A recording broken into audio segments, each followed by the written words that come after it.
Take a break from typing and tune in to the Part-Time Writers Podcast, the show where two part-time writers with full-time jobs look to profit from their passions, pay their bills, and please their wives.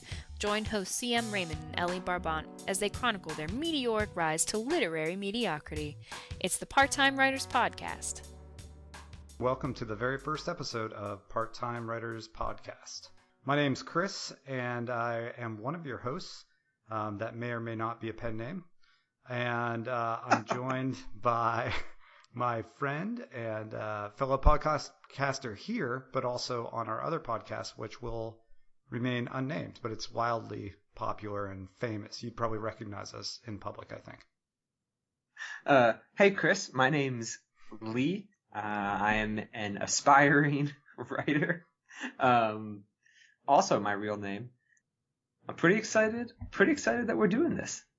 Yeah, this is weird too, because on our other podcast, there's a couple different things that are different. First of all, it's a threesome, not that kind of threesome. And secondly, that would be quite a podcast. Do they do erotic podcasts? I'm sure there are erotic podcasts out there. I'm going to look that up. Not that I know. I imagine there are erotic podcasts out there. And usually there's three of us, so I don't know if this two-person adventure is going to work. So we're going to give it a shot. Yeah. And then also, we're talking via Skype, and usually we do our podcasts in person, but we decided this because of, all of the projects we have going on, we'd slide in a 30-minute show once a week and see what could happen. Yeah. So maybe I'll just preface it by saying Lee and I have been recently connected in a writing project. And so tonight we're going to share a little bit of our stories of why we're writing, how we've become fiction writers, and what the podcast is all about. So again, if you're listening to this and if you're a fiction writer, turn it off right now and go get some words in, because I'm sure you haven't done 2,000 words yet today. But if you have done 2,000 words, keep listening. And Lee, why don't you introduce yourself? Well, so I'll say, before I get into introducing myself, the thing that I'm most excited about this podcast, I'm new to the considering myself a writer field. I have really, it's only been the last couple months that I've even been considering it. I have yet to make a dime off of writing, so I'm embarrassed a little bit by the whole enterprise. So Good. Well, so go ahead. I was gonna say, so I don't talk about it a lot with my friends and coworkers. It's something I've been keeping kind of behind the curtain a little bit. So the podcast is my chance to ask the questions I want to ask and say the things I want to say as I'm processing this whole experience. Good, nice, and hopefully others will join in as well.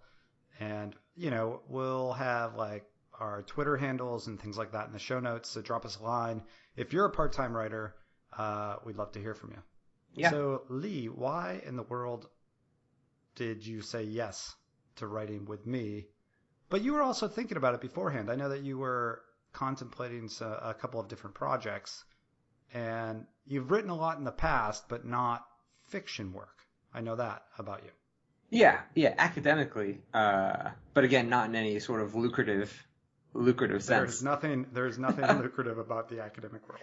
No, I don't know. I think this is something I've always had, maybe in the deepest corners of my mind. I've always loved to read. I've been a reader forever, of all sorts of genres and styles and types. I think I wrote a short story in the 7th grade, and I loved it, and I was convinced, hey, maybe I could do this, and then put it in the corner and never touched it again. I don't know. I think some of I've read a couple ebooks recently, and I thought to myself, hey, that's a pretty good story. I think I could do that. For a while, I was a little, in college, I was a little pretentious with my reading, so I read people that no way I could ever hope to emulate, and I've been slumming it in the urban fantasy world this past couple of years welcome. Or so. Yeah, welcome to the urban fantasy world. Well, the number one thing I like about the urban fantasy world is it's encouraging. Yeah. Well, let me say this. I mean, one of the things that I think I was like you, I spent most of my time reading relatively highbrow books. And so Russian literature was my thing. I always thought that good fiction was this highbrow fiction. Yeah. But it was, 4 years ago, you and I and another group of people were involved in the 52 and 52 projects. Yeah. Where we were reading a book every week for the year, or at least 52 books in a year. Mm-hmm. And what I found was I was trying to read through this kind of thick literature that really, even to enjoy it, you have to take your time, or reading academic books, or maybe some pop nonfiction. But I started because you and, well, maybe not even you, some other people, our friend who I'll call JP, was reading urban fiction, but he was also, or urban fantasy, but he was also like a literature snob. And I was like, what's going on here? And that's when I started reading Jim Butcher's works, the Dresden Files. I tore through those really quickly, and then just started reading all kinds of different genre fiction that I really enjoyed. Like it was fun. It kind of brought me back to my old days of reading Dragonlance books. Yeah. Yep. So, yeah, I think for me, I'm of the Harry Potter age, but I didn't read it when everyone else my age read it. So I came at Harry Potter later in life, and I thought to myself, reading it, well, I loved it. It was fun. It was engaging. I was drawn into the world. But the whole time I thought, this isn't brilliant, right? I mean, like, it's good, and I think it deserves all the praise it's gotten, but it's not like, this isn't something that only one person ever could have done. And actually, it was a series. My wife and I read the Magician series by Lev Grossman this past year. And my wife said after, we read books together, and she said after she finished the first book, she said, this is a book I wish I would have written. And I thought to myself, oh my gosh, she's right. That's the story I wanted to tell. I never thought that I could tell it. So now this is my attempt to tell the stories before, I don't know, Lev Grossman comes and takes them and makes really awesome books out of them. Nice. You're going to beat him to it. That's right. Or we're going to beat him to it. That's right. Okay, so my story is, I guess I've been seeding it in already, but my fiction, my step into the fiction writing world happened less than a year ago. So I'm brand new to it as well. You know, you have done very few words. I've done a bit more. Mm-hmm. But it started because, again, I'd been reading a lot of pop fiction, genre fiction, and my daughter, who is now 10, she is a voracious reader. And so when she was in the second grade, early in the second grade, she started reading the first book of the Harry Potter series.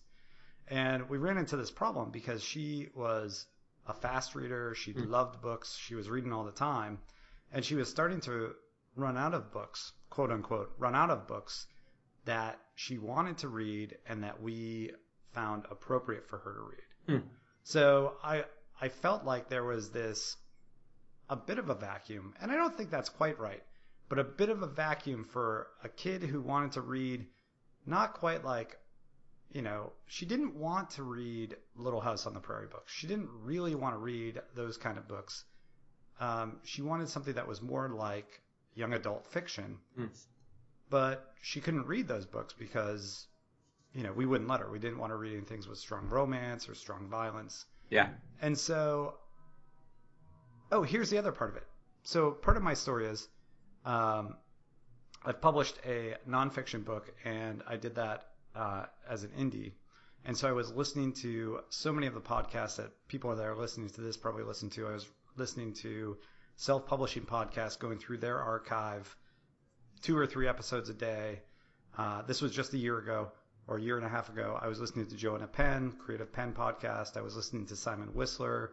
I've been listening to Brian Cohen and Jim Kukral, like all of these people that are doing these podcasts. And I was trying to apply all of these different strategies to a single nonfiction book that would never have a follow-up, wouldn't have reader magnets, wouldn't have a perma-free funnel into a series.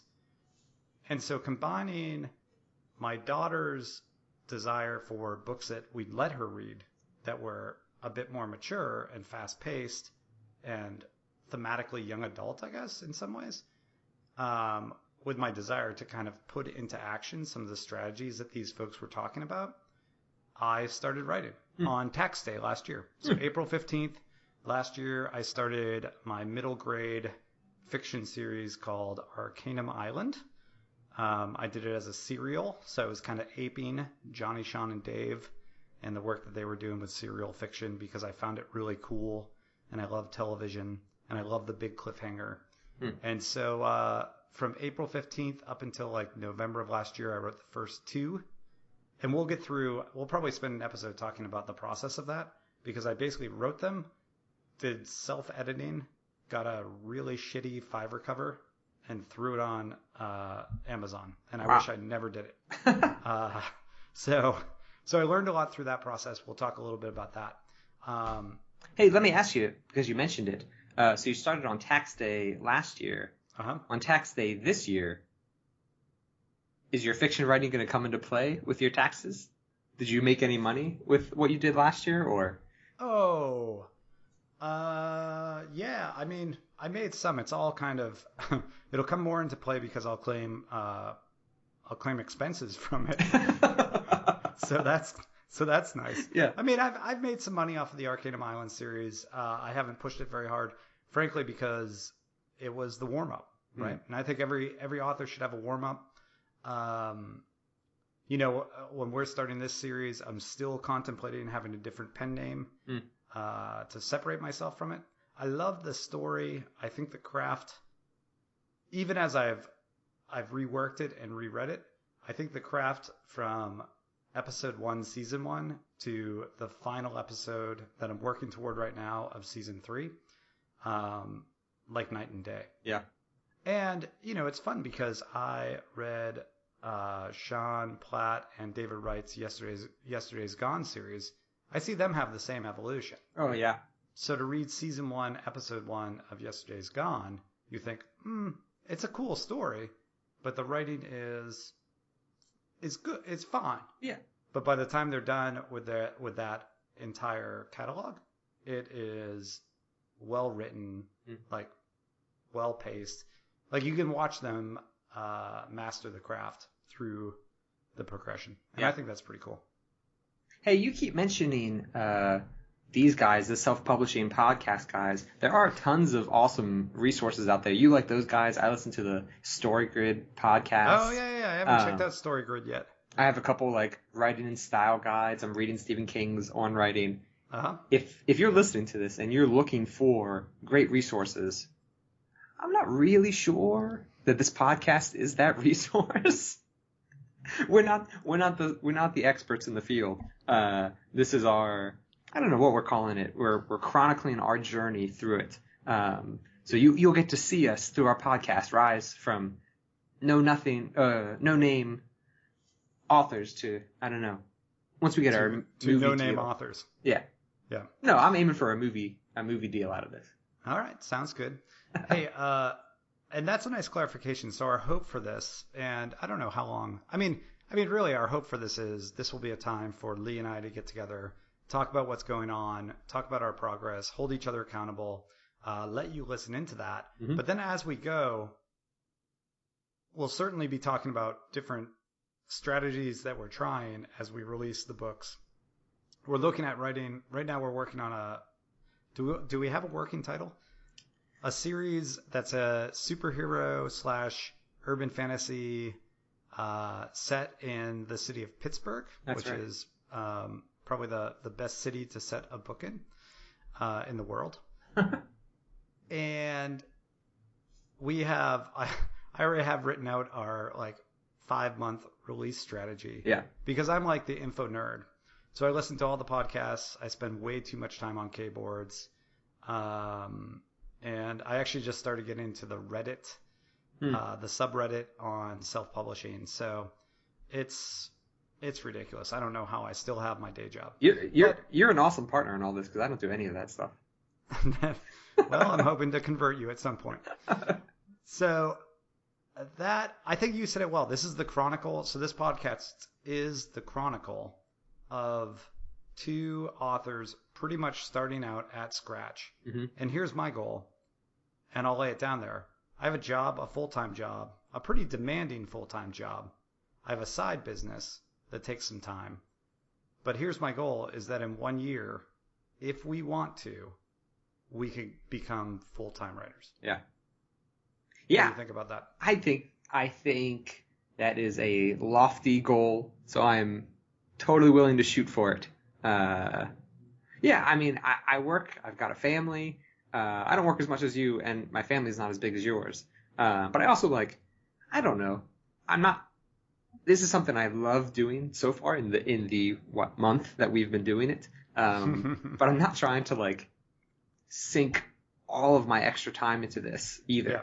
I mean, if we can take this to a place where we can make money off of it and move this to a full-time profession, I think I would enjoy that. This week, I think for me, my goal this week was to kind of view myself as a full-time writer. Mm-hmm. And it's been interesting so far, the challenges of that, the joys of that, the success, and then some failures as well. So, yeah, we'll see.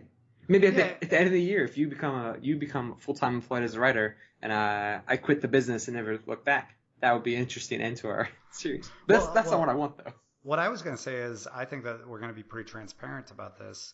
One guy at K-Boards that I admire, and he is a great writer, and he's also writing nonfiction books for writers. His name's Chris Fox, and Chris this past Saturday went full-time as an indie author. And one of the things that I found so touching about his story is that he loved his job. He had a job that was pretty demanding. He was a programmer out in California. And you could tell when he told this story about going full-time that there may have been even some hesitancy. But he did it enough to realize, no, I'm going to give this a shot. Also realizing he's in a field that if he ends up not liking being a full-time writer, he can always go back and get another programming job, which is great. And so who knows, maybe 8 months from now, it turns into part-time writers that want to stay part-time writers. Yeah. And we make it a hobby. But at this point, my drive is for you and I to do a series that starts with 3 books, see what happens, do them the best that we can, launch them the best that we can, produce them the best that we can. And I think the operative term was to have the option to go full-time, but maybe we decide, no, this is great. We want to do this an hour a day and enjoy it as a hobby. Yeah. And I think that's fine. I don't think that's a bad thing. Yeah. Yeah, I think I don't know if this is an insecurity thing. I don't know what I dream about being a full-time writer. And I know it's a possibility, but I don't know. I'm trying not to get my hopes up too high. Although I love our story so far. What we've written, I can't believe that we've done it. And I'm pretty impressed with the whole deal, but I don't know. You were mentioning your throwaway series earlier. I'm not treating this like a throwaway series. You better not make this our throwaway series because it can't be yours. I already had my throwaway series.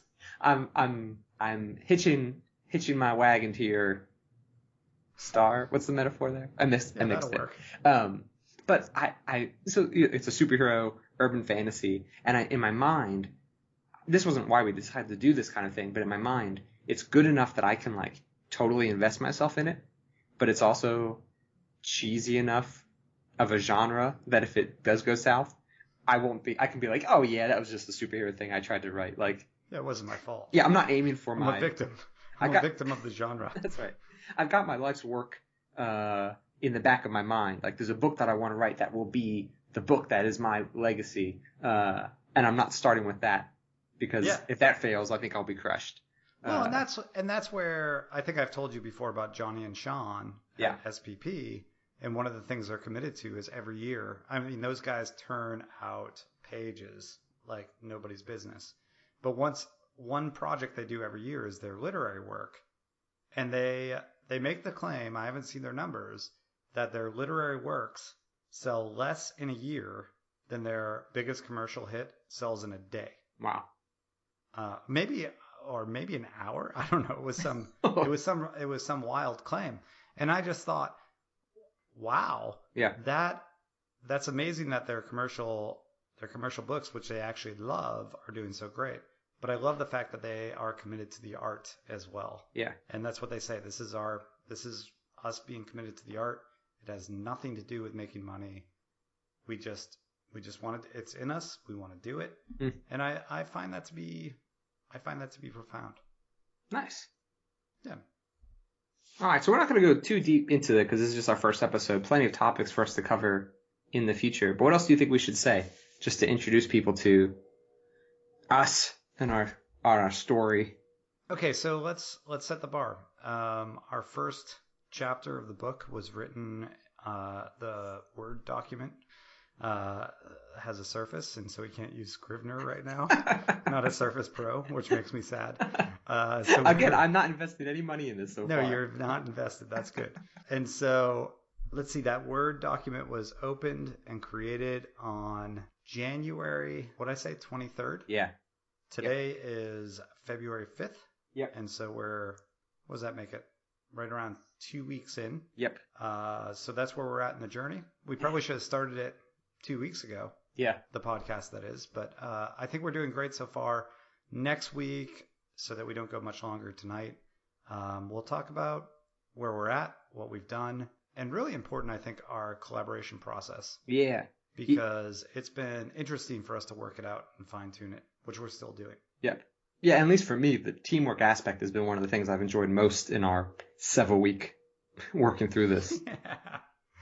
All right. And we're 12. I just saved chapter 12.